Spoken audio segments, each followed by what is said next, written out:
I made my obligatory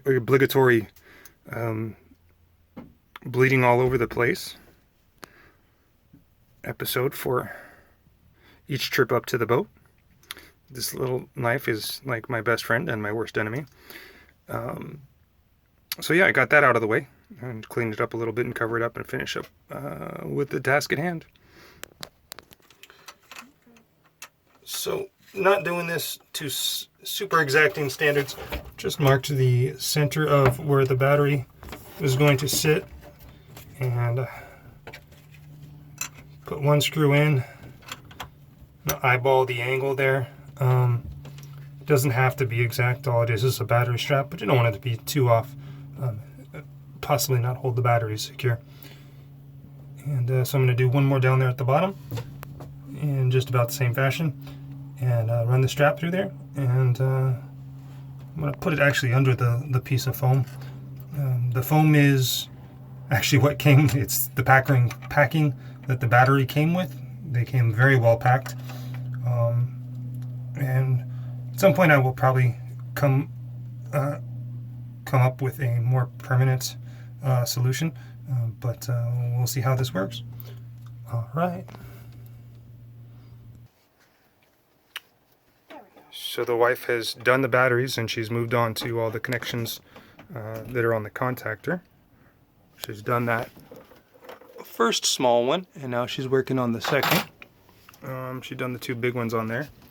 She did the two big ones on there. What we're using is from West Marine is some CRC premium dielectric grease.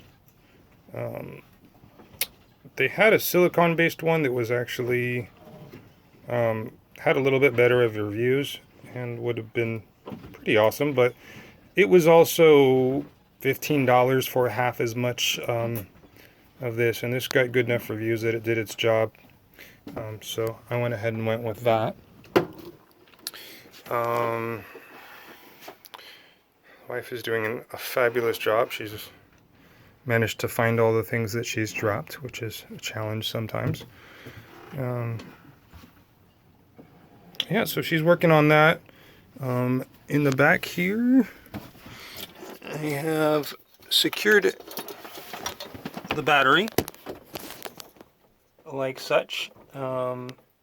In a moment, the wife is going to come back here after she's done there and work on greasing up those connections and connecting them again. I am actually going to come back up here and switch places with her. One of the bolts here that secure the pulley to the drive shaft has worked its way loose. My other assistant, well, anyway, it's worked its way loose, and when we were running the motor a little bit last night, we noticed some grinding noise, and I wasn't sure what it was until we happened to peek in here. I was showing the wife the work that we had accomplished, and when this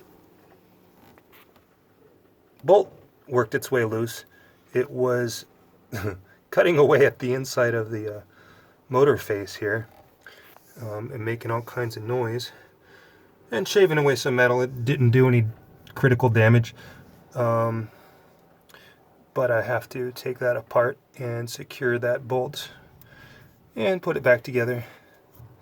I think I'm going to clean off some of this rust and put some of that dielectric grease on there also, to prevent that from happening. I was told that shouldn't be an issue, but it has got some rust on there, some corrosion, so I'm going to coat that with some dielectric grease, and hopefully that will help after I clean it up.